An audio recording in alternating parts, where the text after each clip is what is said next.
पुणी थे स्वागत कर दशम भाई भौणी मानू दशम ज्यामिति ऑब्जेक्टिव ट्रिक पार्ट 3 जो वृत्त अनुशीलन 2 रही से केतेक ट्रिक आमे देखिबा। जदि दुईटी असमांतर जियार छेद बिंदु देई थाए ताहा वृत्तर एक डैश बिंदु अटे बोली एक मार्किया प्रश्न तुमको आसीबो। देख गोटे वृत्तर दुईटी असमांतर जिया से माने परस्पर को वृत्तर अंतस्थ एक बिंदु रे छेद करिवे किंबा असमांतर जिया द्वय वृत्त उपरिस्थ बिंदु रे छेद करिवे। एथुरा में जानिगले जे दुईटी असमांतर जियार छेद बिंदु वृत्तर एक अंतस्थ किंबा तुमर उपरिस्थ बिंदु हेब। अंतस्थ किंबा उपरिस्थ बिंदु हेब मन रख। सेहीपरि पी बिंदु वृत्तर एक बहिस्थ बिंदु हेले देख पी वृत्तर एक बहिस्थ बिंदु हेले वृत्त उपरे पी बिंदु ठार समुद्रवर्ती डैश जोड़ा बिंदु अच्छी एपरी केते जोड़ा आमे अंकन करिपारिबा सी कही आमे एपरी भाव में असंख्य मन रख असंख्य जोड़ा बिंदु आमे अंकन करिपारिबा समुद्रवर्ती कही एक मार्किया प्रश्न आसीबो। सेहीपरि डैश वृत्तर बृहत्तम जिया अटे मन रख पिले वृत्तर जो केंद्र दे जाइथिबो जियाटी जहाँ आम व्यास बोली कहू सी हूँ वृत्तर बृहत्तम जिया अर्थात व्यास हेउची वृत्तर बृहत्तम जिया कारण सी केंद्र ऊपर जाइए अर्थात पूरा केंद्र निकटतर आ केंद्र निकटतर जिया ही सबठारु बृहत्तर अटे। गोटे वृत्तांत लिखित त्रिभुजर प्रत्येक बाहु केंद्र ठारू समुद्रवर्ती हेले ताहा एक डैश त्रिभुज हेब।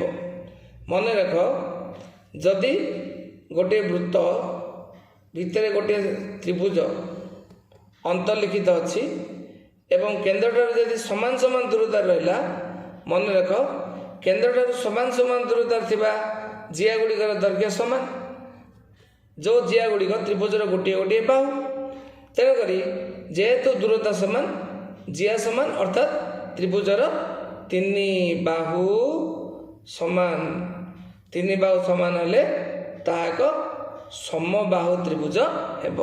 मन रख एक वृत्तांत लिखित त्रिभुज प्रत्येक बाहु केंद्र ठार समुद्रवर्ती हेले ताहा एक समबाहु त्रिभुज हेब। एक मार्किया प्रश्न तुमर आसीबो। सेहीपरि जदि आम गोटे चतुर्भुज कथा विचार करवा गोटे चतुर्भुजर चार्टा बाहु जदि केंद्र ठारू समदूरवर्ती अटंती ताहले जो चतुर्भुजर जोड़ा बाहु सेटा वृत्त पर जिया तेणुकर जिया चार्टा जा समान हम अर्थात चतुर्भुजर चार्टा जा बाहु समान हम चार्टा बाहु समान ताहा एक रंबस हेबा कथा किंतु तुम्हें आगो गोटे नियम पड़ियो वृत्तांत लिखित रंबस एक वर्ग चित्र तेणुक एठारे डैश चित्र हम उत्तर हम वर्ग चित्र हेब। मन रख वृत्तर अंतर्लिखित चतुर्भुजर बाहुगुड़िक केंद्र ठार समुद्रवर्ती हेले ताहा एक वर्ग चित्र हेब। सेहीपरि गोटे वृत्तर दुईटी जिया परस्पर को समद्विखंड कले जदि गोटे वृत्तर दीटा जिया परस्पर को समद्विखंड करती अर्थात जो छेद बिंदु आसो उभय जियार मध्य बिंदु हेब तेबे मन रख ताहाको वृत्तर केंद्र बिंदु कहवा कारण वृत्तर जिया द्वयर समद्विखंडक द्वारा जो गोटे बिंदु उत्पन्न हेब ता निश्चित भाव वृत्तर केंद्र ठारे ही परस्पर को छेद करेंगे। आर गोटे लंग क्वेश्चन भी अच्छी से लंग क्वेश्चन प्रामाण्यटा ये हूँ 1 मार्किया प्रश्न मन रख। तेणुक मन रख जे गोटे वृत्त में 2टी जिया परस्पर समद्विखंड कले से छेदबिंदु वृत्तर केन्द्र हेब। 1 मार्किया प्रश्न आसव। ये केन्द्र बिंदु तले तुम शून्य स्थान थी। 7 नंबर परिवृत्तर केन्द्र। परिवृत्तर केन्द्र कौन? आमे गोटे त्रिभुज बाहर जदि आम गोटे वृत्तटे अंकन करछे ताको आमे परिवृत्त कहूचे एवं परिवृत्त जो वृत्तर केन्द्र बिंदु नहीं आम करुचे ताको वृत्तर परिकेन्द्र बोली कहुचे। जेहेतु एठारे त्रिभुजर बाहर वृत्तटी अंकन करा जायछि सेथिपई गोटे प्रश्न तुम आसब पिले जे परिवृत्तर केन्द्रर अवस्थान विषय आसब। अवस्थान अर्थात सी केउठारे अवस्थान करछि। कोण अनुसार त्रिभुज को 3 भाग विभक्त कराई सूक्ष्मकोणी समकोणी और स्थूलकोणी। मन रख सूक्ष्मकोणी त्रिभुजर केन्द्रटा वृत्तर एक अंतस्थ बिंदु हेब। एठी लेखा भी जाइछि अंतस्थ बिंदु। सूक्ष्मकोणी त्रिभुज परिवृत्तर केन्द्र त्रिभुजर एक अंतस्थ बिंदु। सेपरि भाव गोटे जदि समकोणी त्रिभुज हम तार कर्णर मध्य बिंदु हम परिकेन्द्र। तेणुक त्रिभुजर उपरे बाहु उपर रहा। तेणुक समकोणी त्रिभुज परिवृत्तर केन्द्र त्रिभुजर एक उपरिस्थ बिंदु हम। 1 मार्किया प्रश्न आसिले लिख समकोणी त्रिभुजर परिवृत्तर केन्द्र त्रिभुजर एक उपरिस्थ बिंदु। सेपरि स्थूलकोणी त्रिभुजर जो परिकेन्द्रटा रही बहिस्थ बिंदु हेब। चित्र जमी तुम देखिपार 1 मार्किया प्रश्न भी आसव जे स्थूलकोणी त्रिभुज परिवृत्तर केन्द्र त्रिभुजर एक बहिस्थ बिंदु अटे। सूक्ष्मकोणर अंतस्थ समकोणर उपरिस्थ एवं स्थूलकोणी त्रिभुजर बहिस्थ बिंदु हम परिवृत्तर केन्द्र। सेहीपरि तुमको क्वेश्चन आसव त्रिभुजर परिकेन्द्र किपरि आसे माने किपरि आमे परिकेन्द्रटा पाउचे।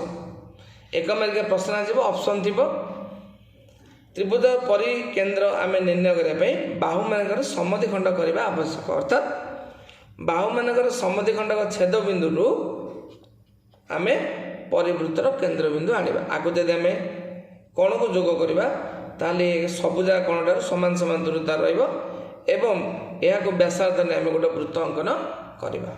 मन रख बाहु मानकर समद्विखंड करू आम परिवृत्तर केन्द्र बिंदु पाइबा।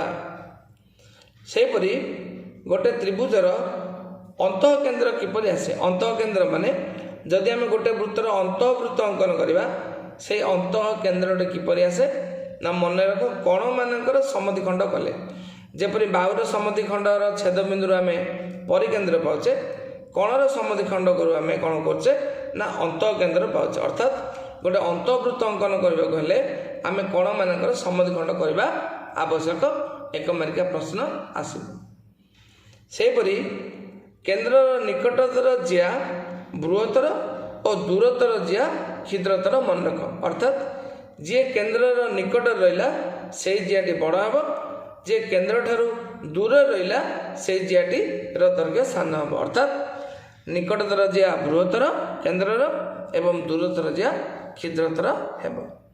यही वीडियोटी को भल भाव देखा बिल्कुल स्किप करवानी उपयोगी भावी यह देखा एवं भल लगे चैनल को सब्सक्राइब करवा अन्य सांग मानक चैनल विषय कहवा एवं शेयर करवा जदि तुमको पाठ भल लगे एवं यही चैनल आउ कौन कौन वीडियो तुम्हें चाहूच तुम्हें कमेंट बॉक्स रे लिखि भी पारिबो।